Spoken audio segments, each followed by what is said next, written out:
बिस्मिल्लाहिर्रहमानिर्रहीम अस्सलामु अलैकुम वरहमतुल्लाहि वबरकातुहू। जी नाज़रीन, आज मैं आपको नेवल नाफ में तेल लगाने के जो फ़ायदे हैं वो बयान करूँगा।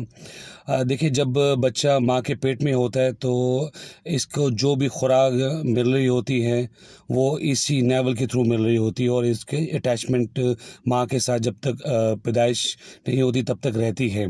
और पैदा होने के बाद भी इंसान का जो नेवल है इसका ताल्लुक पूरी बॉडी के जितने ऑर्गन हैं उनके साथ रहता है। तो जो हकीम हैं, तबीब हैं, वो इसके जो तेल लगाने के बहुत फ़ायदे बताते हैं।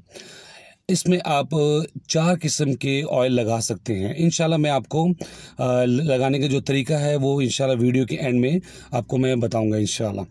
तो अभी क्या है कि जो 4 ऑयल हैं वो उनका फ़ायदा क्या है। नंबर 1, आप इसमें ऑलिव ऑयल, जैतून का तेल। नंबर 2, आपका जो आलमंड ऑयल है, बादाम का तेल। नंबर 3, आपका कोकोनट ऑयल, नारियल का तेल। नंबर 4, मस्टर्ड ऑयल, सरसों का तेल। ये 4 किस्म के तेल आप इसको लगा सकते हैं। लेकिन मेजर जो इसको लगाने का जो फ़ायदा है वो ये है कि आपके जो कानों में शाई शाई की आवाज़ आती है समटाइम, और इसके अलावा सफ़ेद या काला मोतिया, स्किन का ड्राई होना, जॉइंट्स में जो पेन होती है, दिल, गुर्दे, किडनी, इन सब का ताल्लुक नेवल से है। इसमें अगर इंशाल्लाह आप लोग ऑयलिंग करेंगे तो आपकी ये सब चीज़ों में बेहतरी होगी इंशाल्लाह। और अगर आप जैतून का तेल, ऑलिव ऑयल लगाते हैं तो उससे क्या होता है कि आपको जो नज़ला ज़ुकाम की प्रॉब्लम्स होती हैं, जो आपके मोटापे की हैं, वो काफ़ी हद तक बेहतर होती हैं। और इसके अलावा अगर आप आलमंड ऑयल लगाते हैं, बादाम का तेल, तो आपकी स्किन जो है और आपके जो बाल हैं, हेयर, आपकी आई साइड, नज़र जो है, उसके अलावा आपके होंठ जो हैं, लिप्स, इनका फटना ड्राई होकर, और आंखों के नीचे जो हल्के पड़ जाते हैं, इसके लिए बहुत बेहतर है। और अगर आप कोकोनट ऑयल लगाते हैं तो डेफिनेटली बालों के लिए और स्किन के लिए बहुत बेहतरीन है। अगर आप मस्टर्ड ऑयल, सरसों का तेल लगाते हैं तो इसके लगाने से फ़ायदा क्या होता है कि आपको जो लेज़ीनेस होता है, सुस्ती जो आती है, वो ख़त्म होती है काफ़ी हद तक। मसल पेन, जॉइंट पेन, सब वो काफ़ी हद तक बेहतर हो जाते हैं। तो ये तो थे तकरीबन चारों जो ऑयल हैं इनको लगाने का जो फ़ायदा है। और इसके अलावा अब आपने इसको लगाना कैसे है। रात को जब आप सोने के लिए जाते हैं अपने बेड पे, बिस्तर पे, तो लेटने के टाइम आपने अपने नेवल में इन चारों में से कोई भी तेल आप उसको नेवल को भर देंगे।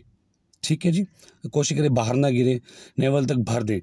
अब आपके ज़हन में सवाल आता होगा कि अगर मैं सो जाऊं, उसके बाद करवट बदलूंगा तो सारा ऑयल जो है पूरे कपड़ों को लगेगा, ख़राब करेगा। तो आप उसके लिए क्या करें, आप लेट कर 15 मिनट 20 मिनट ज़रा वेट करेंगे। ये क्या करेगा, जब आप नेवल में ऑयल लगाएंगे तो ये जज्ब होना शुरू हो जाएगा इसके अंदर, नेवल के अंदर। तो ये जज्ब हो जाएगा। उसके बाद आप जो थोड़ा बहुत तेल रह गया वो 2 इंच तक आपके नेवल के जो इर्द गिर्द है उसमें आप उसको ऑयल मसाज कर सकते हैं। तो इंशाल्लाह, और रात को कोशिश करेंगे कोई डार्क कलर के कपड़े, ब्लैक हो जाए, डार्क ब्राउन किस्म के, वो पहन लें तो आपको ये भी प्रॉब्लम नहीं रहेगी।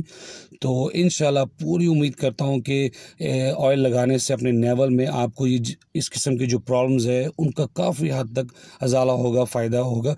मैं ख़ुद भी ये लगाता हूँ क्योंकि मेरी कोशिश है जो काम मैं ख़ुद अप्लाई करता हूँ अपनी पर्सनल लाइफ में वो ही आप तक शेयर करूँ, जो मेरा पर्सनल एक्सपीरियंस है। तो मैं इन चीज़ों का काफ़ी हद तक फ़ायदा महसूस करता हूँ। आप लोग भी लगाएं और दूसरों को भी इसके बारे में बताएं। और इसके अलावा एक और चीज़ मैं आपको बताता चलूँ, जब आप नहा कर निकलते हैं, जब कभी सुबह, दोपहर, शाम को जब भी आप नहा के निकलते हैं तो अपनी बॉडी को ऑयलिंग ज़रूर करें। जैसा कि आप सबको पता होगा कि गाड़ी बगैर ऑयल से नहीं चलती, उसका इंजन जो है अगर ऑयल नहीं आप डालेंगे वो सीज़ हो जाता है, जाम हो जाता है।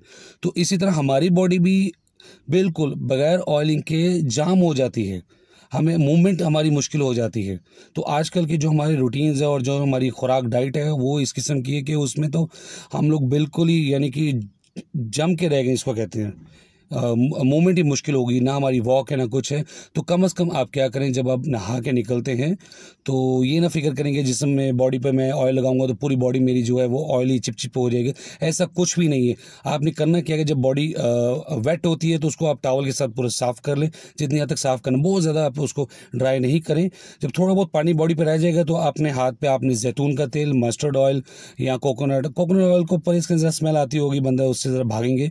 तो कम से कम मस्टर्ड ऑयल या ऑलिव ऑयल जो है उसको अपनी पाम में थोड़ा सा आप लगाएं, इसको रब करें। इसके बाद आप सबसे पहले आप अपनी लेग्स पर, अपनी नीज़ पर, काफ जो आपकी पिंडली है और बैक आपकी जो हिप है, इस पर आप हल्का सा इसको मसाज करिए, ठीक है।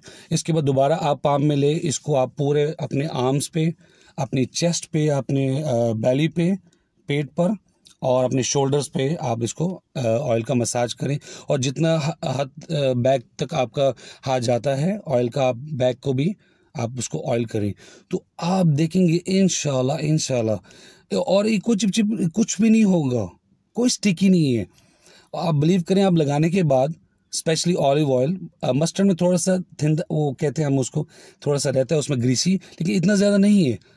मैं फ़ौरन आने के बाद उसके बाद आप कपड़े पहन लें और अपनी रूटीन जो आप डेली की है उसके आप रूटीन पर आप अपने जा सकते हैं, कोई मसला नहीं, कोई कपड़े नहीं ख़राब करेगा। हाँ, एक चीज़ है, आप वाइट कोई यूज़ ना करें कपड़ा, शर्ट, टी शर्ट या कोई शलवार कमीज़, तो उससे क्या होगा कि डेफिनेटली जो मस्टर्ड ऑयल है वो थोड़ा उसमें हल्का सा कलर होता है तो वो लग सकता है।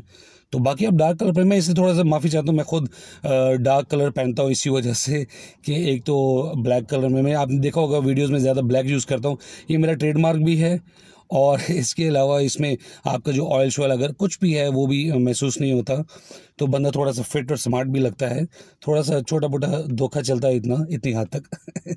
तो उम्मीद करता हूँ ये वीडियो आपको पसंद आई होगी। इंशाल्लाह नेक्स्ट वीडियो मिलूंगा नेक्स्ट टॉपिक के साथ, और आप लोग ज़रूर ऑयल करें इंशाल्लाह। और मुझे ज़रूर कमेंट्स में बताएं कि इसके लगाने के बाद नेवल में और बॉडी पे आपको क्या फ़ायदा होता है, इंशाल्लाह क्या फ़ील आप कर रहे हैं। तो उम्मीद करता हूँ इंशाल्लाह नेक्स्ट वीडियो मिलूंगा नेक्स्ट टॉपिक के साथ, तब तक के मुझे इजाज़त दीजिए। अस्सलामु अलैकुम वरहमतुल्लाह। सुब्हान रब्बिक रब्बिल इज़्ज़ति अम्मा यसिफून, वस्सलामुन अलल मुरसलीन, वल्हम्दुलिल्लाहि रब्बिल आलमीन।